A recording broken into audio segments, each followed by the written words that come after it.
Bonjour à tous, ou bon matin, comme diraient mes amis québécois que je salue.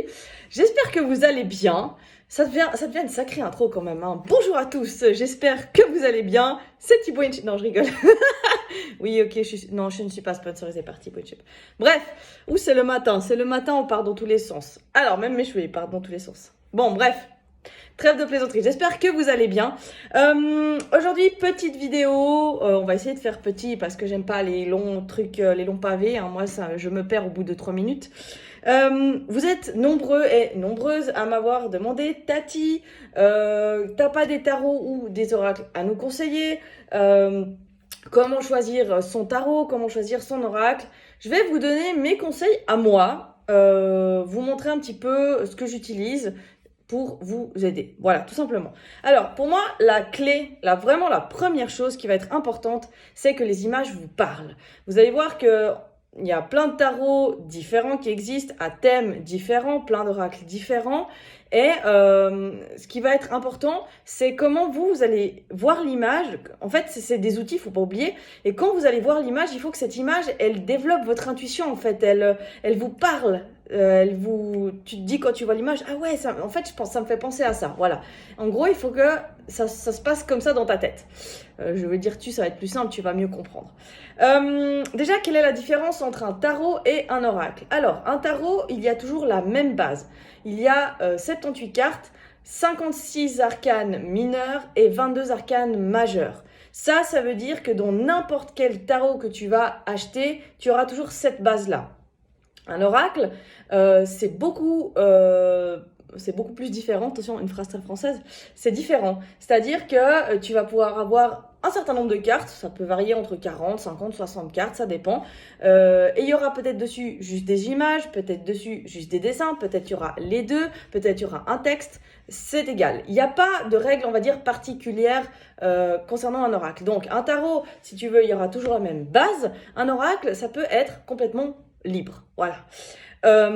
Ensuite, alors, concernant les tarots, je vais vous montrer, là j'en ai pris 3, les 3 que j'utilise là actuellement, pour vous montrer en fait la différence des dessins et comment ça peut travailler différemment votre intuition. Alors, j'ai pris par exemple, ça c'est le tarot messager de l'âme, et puis on voit ici, on a la papesse. Donc là, on voit, il y a l'histoire du mystère, la médiumnité, on voit qu'elle a ce livre, qu'elle ne lit pas, voilà.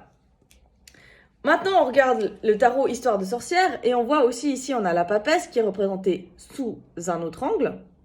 Et puis encore, là, j'ai le Happy Tarot où on voit encore la papesse sous un autre dessin au final. Maintenant, les trois auront de base, on va dire, la même symbolique, le même message, hein, mais après, en fait, ce qui va être important, c'est que peut-être que vous, il y a une des 3 cartes qui va plus vous attirer, plus vous parler, et puis qu'en plus, vous allez voir des détails différents que vous n'allez peut-être pas voir dans cette carte, mais que vous verrez dans cette carte, qui vont, si vous voulez, développer d'autres choses dans votre intuition pour vous donner d'autres messages à transmettre à la personne. Voilà, tout simplement. Peut-être que c'est un petit détail, un petit dessin sur la carte qui va vous faire penser à quelque chose en particulier. Voilà. Je vous donne un autre exemple. On a le 10 de coupe. Donc, on a le 10 de coupe ici. On a le 10 de coupe.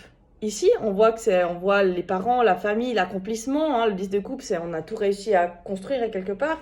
Et on le revoit aussi ici. Donc, vous voyez toujours qu'on reste dans la même énergie, hein, la même symbolique, mais il y a des détails différents suivant les jeux qui vous aideront à avoir des ressentis différents. Ça ne veut pas dire que ça sera faux d'utiliser l'un ou ça sera faux d'utiliser l'autre. Ça veut dire simplement que suivant les jeux que vous allez utiliser, vous allez avoir peut-être des infos en plus que vous n'aurez pas avec d'autres jeux. Mais ces infos en plus seront en résonance avec comment votre intuition se développe grâce aux cartes que vous aurez sous les yeux, en fait, au final. Hein. Et puis, dernier exemple, c'est la tour. La tour, la maison Dieu dans le tarot. Alors là, on voit les petits bonhommes qui sautent. Moi, ça me fait penser un petit peu au 11 septembre. Enfin, c'est un peu glauque comme ça, mais voilà. On a la tour ici. Alors, elle est représentée un petit peu différemment. Là, on voit vraiment quelque chose qui s'est effondré, hein, pour le coup. Et puis, on a la tour encore ici. où là, il y a carrément l'explosion totale et complète. Hein.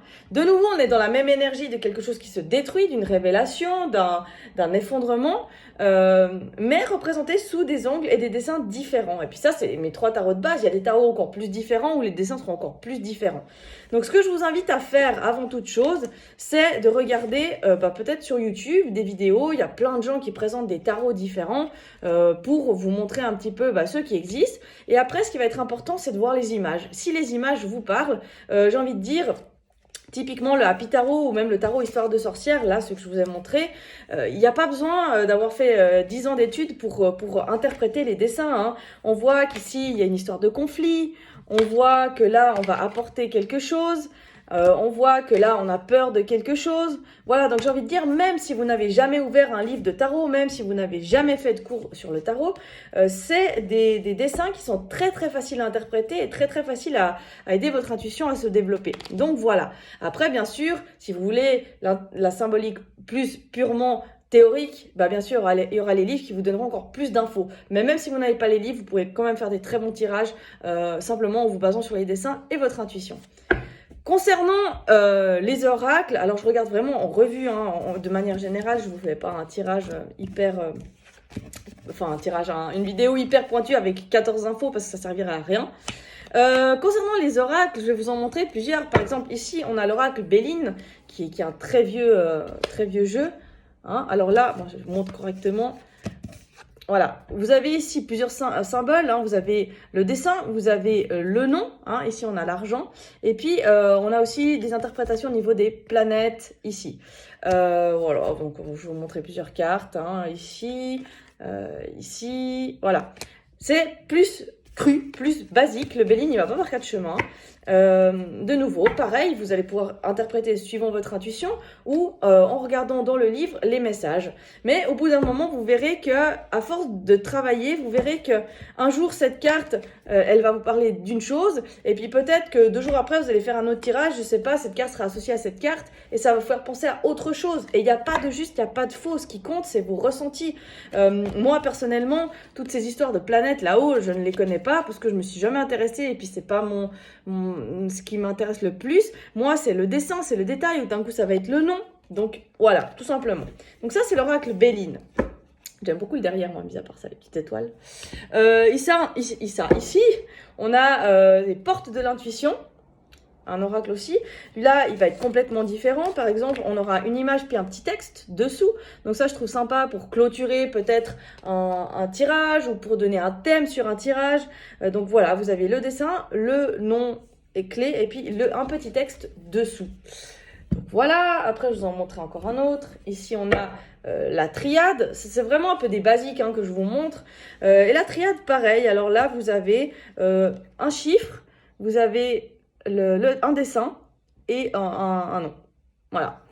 Et pareil, j'ai envie de dire, voilà, vous pouvez vous accompagner du livret si vous en ressentez le besoin, mais après, faites-vous confiance et fiez-vous à votre intuition. Typiquement, voilà, je vous montre 2 cartes ici. En même temps, vous faites un tirage, il y a ces 2 cartes qui sortent, la porte et la réussite. Là, on dit clairement, en allant ouvrir de nouvelles portes, en osant explorer de nouveaux horizons, on s'orientera vers une réussite, tout simplement. Donc, vous voyez, des fois, il n'y a pas besoin de se compliquer la vie, il faut aller au plus simple. Voilà. Je vais vous en montrer encore 2. On a l'oracle G qui a été un de mes premiers oracles. Et ça, je trouve même top pour les enfants parce qu'au final, c'est des dessins qui sont très basiques et il n'y a pas de nom. Là, il y a vraiment juste un dessin. Donc, il faut aimer. De nouveau, c'est à la préférence de chacun. Mais voilà. Donc, il y a toujours en général le petit livret qui accompagne et qui vous donne un petit peu des points clés, on va dire. Mais après, c'est à vous de vous faire confiance. Voilà. Voilà, typiquement pour l'oracle G. Et puis, le dernier que j'aime beaucoup, parmi tant d'autres, c'est l'oracle des miroirs. J'adore aussi le derrière. Et puis, pareil, alors là, vous avez des dessins et un mot. Et de nouveau, voilà, c'est très basique, mais simple et efficace, comme on dit. Donc, voilà, tout simplement. Donc, ce qui va être important, que ce soit pour le choix d'un oracle ou d'un tarot, c'est le ressenti que vous allez avoir avec votre jeu. Parce qu'il ne faut pas oublier, comme j'ai dit, ce sont des outils qui vous aident à développer votre intuition. Et voilà. Après, il n'y a pas de limite à s'imposer. C'est pas parce que dans cette carte, dans le livret, elle va te dire oui, ça veut dire ça, que toi, elle te fait ressentir autre chose dans ton tirage que tu es en train de faire, que c'est faux. Non, il faut te faire confiance sur ce que tu ressens par rapport au tirage que tu es en train de faire, par rapport à l'énergie que tu as dans ton tirage. Et voilà, tout simplement. Voilà, je pense que j'ai fait un petit peu le tour global des questions qu'on m'a posées sur les oracles, les tarots, sur comment choisir. J'espère que cette vidéo vous aura aidé. Et puis, je vous souhaite une bonne journée et je fais des gros bisous. Vous pouvez partager si vous voulez dans la vidéo, mis à part ça, avant que j'oublie, les vidéos... Oh là là, je vais dans tous les sens. Si vous avez des tarots que vous kiffez, ou des oracles, pareil. N'hésitez pas à mettre en photo dans les commentaires. Alors bon, Instagram, c'est pas possible, mais sur Facebook, n'hésitez pas à mettre dans les commentaires les oracles que vous aimez, que vous utilisez, ou les tarots, pareil. Ça peut être super sympa pour d'autres, pour échanger. Et puis sur Insta aussi, vous pouvez m'envoyer au pire des photos en privé, et puis je les repartagerai en story. Voilà. Je vous fais des bisous. Prenez soin de vous. Ciao, ciao.